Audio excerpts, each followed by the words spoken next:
Assalamualaikum warahmatullahi wabarakatuh. Perkenalkan, nama saya Harfi Oktaviansa dari Pendidikan Teknik Mesin PTM 19 Palembang. Di sini saya akan menjelaskan PPT tentang alat potong pada mesin bubut selain pahat bubut. Pengertian alat potong. Pengertian alat potong. Alat potong atau cutting tool merupakan sesuatu yang digunakan untuk menyayat benda kerja. Alat potong digunakan pada setiap mesin produksi seperti mesin bubut turning, mesin fresh milling, mesin scrap shaping, mesin bor drilling, dan lain-lain. Alat potong mesin bubut selain pahat bubut. Jenis-jenis alat potong pada mesin bubut. 1. Bore center atau central drill. Ini gambarnya bisa dilihat. Bore center merupakan alat potong yang berfungsi untuk membuat lubang center pada ujung permukaan benda kerja. Jenis-jenis center drill. 1. Bore center tipe standar atau tipe center drill. Ini gambarnya bisa dilihat. Bore center tipe standar disebut juga plain tipe center drill memiliki sudut mata sayat ujung atau point angle-nya sebesar 118 derajat dan sudut mata sayat pengarah atau countersink angle sebesar 60 derajat. Tersedia dengan 3 ukuran, yaitu tipe panjang normal, tipe pendek, dan tipe panjang. 2. Ada bore center tipe bell atau bell tipe center drill. Bore center tipe bell memiliki sudut sayat ujung point angle sebesar 118 derajat dan memiliki 2 sudut mata sayat pengarah atau countersink angle yaitu sebesar 60 derajat dan 120 derajat. Yang ketiga ada bore center tipe safety atau safety tipe center drill. Ini gambarnya. Bore center tipe safety memiliki mata sayat pengarah tirus dan rata, memiliki sudut pengarah center sebesar 60 derajat. Bore center ini dibutuhkan ketika membutuhkan hasil lubang center bertingkat lurus setelah bidang tirusnya.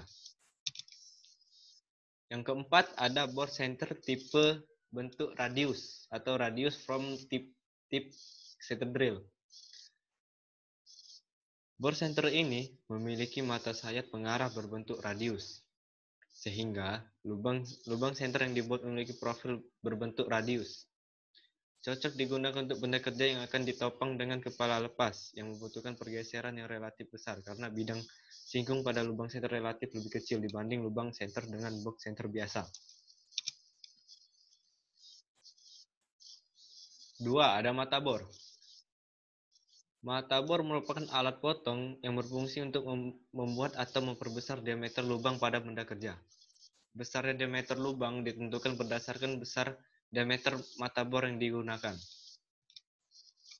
Untuk memudahkan operator, mata bor dibuat dengan berbagai jenis, antara lain jenis 1, jenis mata bor berdasarkan bentuk tangkai.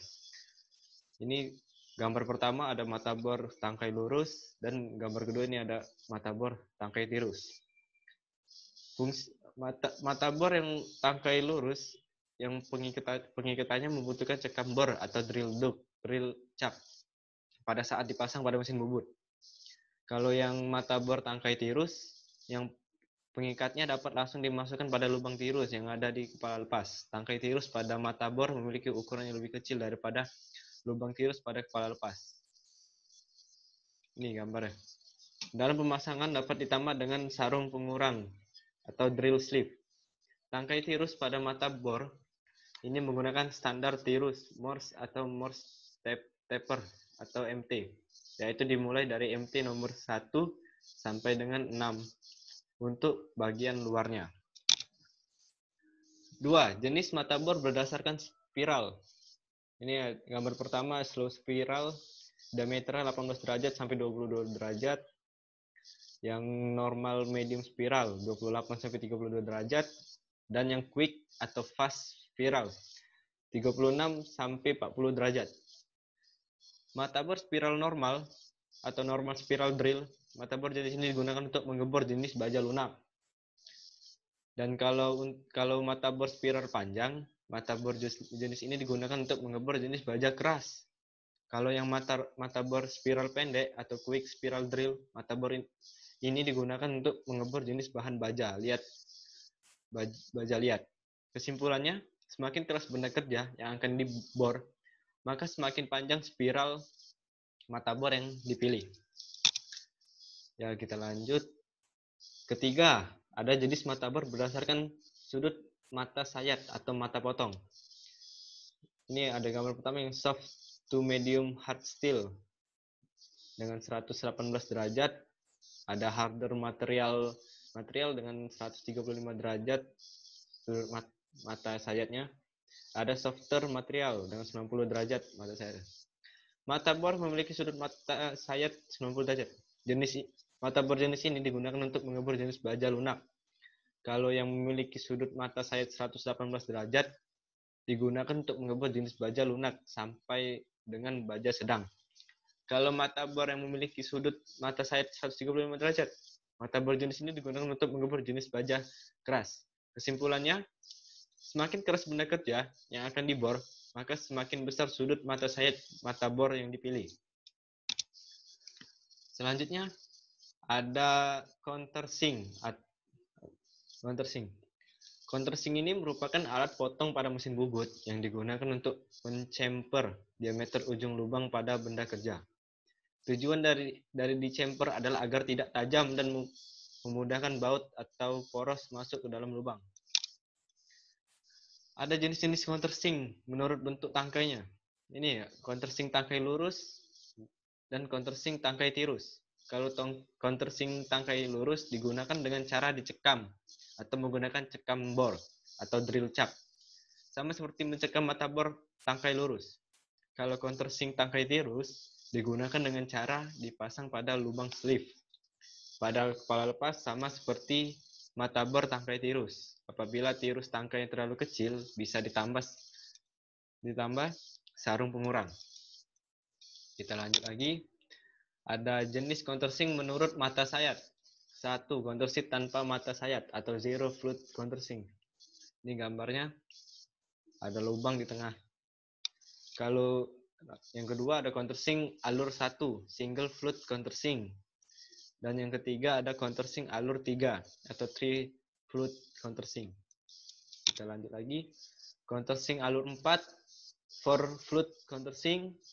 Countersink alur 5 atau 5 float countersink. Dan countersink alur 6, 6 float countersink. Kesimpulannya, semakin banyak alur pada countersink, maka beban yang diterima mata sayat menjadi semakin ringan. Karena beban yang diterima dibagi berdasarkan jumlah mata sayatnya. Ada alat potong yang selanjutnya adalah counter bor atau counter bor. Counter bor merupakan alat potong yang digunakan untuk membuat lubang bertingkat. Sebelum menggunakan counter bor, operator harus membuat lubang utama terlebih dahulu. Hasil dari lubang bertingkat tersebut umumnya berfungsi sebagai dudukan kepala baut 1 atau baut L atau Allen key. Ini ada jenis-jenis counter bor menurut bentuk tangkai. Ada counter bor tangkai lurus dan counter bor tangkai tirus. Counter bor tangkai lurus digunakan dengan cara dicekam atau menggunakan cekam bor atau drill chuck, sama seperti mencekam mata bor tangkai lurus. Kalau yang counter bor tangkai tirus digunakan dengan cara dipasang pada lubang sleeve pada kepala lepas, sama seperti memasang mata bor tangkai tirus. Apabila tirus tangkai terlalu kecil, bisa ditambah sarung pengurang. Yang selanjutnya adalah jenis counter bor menurut ujung mata sayat. Ada counter bor dengan pengarah dan counter bor tanpa pengarah. Apa bedanya? Kalau counter bor dengan pengarah, jenis counter bor ini memanfaatkan lubang yang telah dibuat sebagai pengarah mata sayat, sehingga lubang yang dibuat tidak menyimpang dari sumbu utama karena lebih stabil. Kalau yang counter bor tanpa pengarah, jenis counter bor ini hanya memanfaatkan lubang yang telah dibuat sebagai titik center. Itu bedanya. Jenis-jenis alat potong mesin bubut. Yang kelima, ada reamer mesin atau machine reamer. Reamer mesin merupakan alat potong yang berfungsi untuk menghaluskan memperbesar lubang dengan toleransi dan sesuaian tertentu. Sama seperti counterbore, sebelum menggunakan alat ini harus membuat lubang terlebih dahulu. Diameter lubang yang dibuat harus lebih kecil daripada diameter rimmernya. Tujuannya agar hasil pengerjaan maksimal dan beban yang diterima rimmer lebih ringan, sehingga umur rimmer lebih panjang atau biar tidak aus. Ada jenis rimmer menurut fungsinya. 1. Rimmer untuk lubang pen. Rimmer jenis ini digunakan untuk pembuatan lubang pen yang memiliki tirusan standar. Menurut mata sayapnya, jenis rimmer ini dibagi menjadi 3, yaitu mata sayap lurus, mata sayap spiral, dan mata sayap helix. Apa bedanya dari ketiga ini? Kalau rimmer pen tirus, mata sayap lurus, strike taper pin rimmer, ini mata sayapnya lurus. Kalau mata sayap spiral, lebih seperti spiral mata sayapnya. Kalau yang mata sayap helix, lebih ke seperti mata bor. Selanjutnya ada rimmer mesin untuk lubang lurus. Rimmer jenis ini digunakan untuk menghaluskan dan meluaskan lubang lurus yang memiliki toleransi dan sesuaian khusus. Menurut bentuk tangkainya, jenis rimmer ini dibagi menjadi 2, yaitu rimmer tangkai lurus dan rimmer tangkai tirus. Yang ketiga ada rimmer mesin lubang tirus. Rimmer mesin ini digunakan untuk membuat lubang tirus dengan tirusan standar, misalnya standar Morse, yaitu mulai dari MT1 sampai dengan MT6. Menurut fungsinya, rimmer ini terbagi menjadi 2, yaitu untuk pengasaran dan untuk finishing. Untuk mendapatkan hasil lubang yang sesuai dengan toleransi dan sesuaian yang dibutuhkan, garis sumbu rimmer harus benar-benar sepusat. Untuk merimmer lubang tirus disarankan untuk membuat lubang bertingkat terlebih dahulu agar beban yang diterima rimmer lebih ringan dan tidak cepat patah rimmernya. Gunakanlah kecepatan yang sesuai disertai penggunaan cairan pendingin atau coolant untuk mendapatkan hasil maksimal dan agar rimmernya tidak cepat patah juga dan tidak cepat aus. Selanjutnya ada carter atau knurling. Kartel merupakan alat poteng yang digunakan untuk membuat garis-garis atau gigi-gigi melingkar pada permukaan benda kerja. Tujuan pengaturan bagian luar benda kerja yaitu agar permukaan benda kerja tidak licin pada saat dipegang dengan tangan. Contohnya pada handle pemutar dan tangkai penarik. Sedangkan untuk pengaturan bagian dalam bertujuan untuk memperkecil lubang yang sudah longgar karena aus. Contohnya pada dudukan bearing.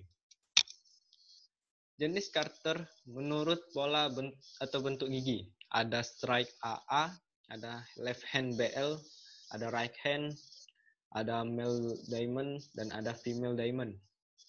1. Karter lurus, karter menyudut atau silang balik baik kanan maupun kiri. Yang karter belah ketupat atau diamond baik yang menonjol male atau yang masuk ke dalam. Biasanya yang digunakan adalah male diamond agar tidak cepat agar tidak licin pada saat dipegang benda kerjanya. Jenis kartel menurut bentuk holder. Sedangkan menurut bentuk pemegang atau holder gigi pisau, kartel ada berbagai macam disesuaikan dengan posisi dan kondisi permukaan yang akan dikartel. Contoh dari macam pemegang holder kartel antara lain pair knurling holder tipe. Ada 3, Einor holder, 1 pile holder, dan 3 pile holder. Bisa dilihat gambarnya. Yang kedua ada Swiss straddle knurl holder. Yang ketiga ada knurling holder cross tipe, dan 4 knurling holder clamp tipe. Yang kelima ada F761 form knurling holder. Mungkin itu saja yang bisa saya jelaskan. Dari ini saya ucapkan terima kasih. Sekian dan terima kasih.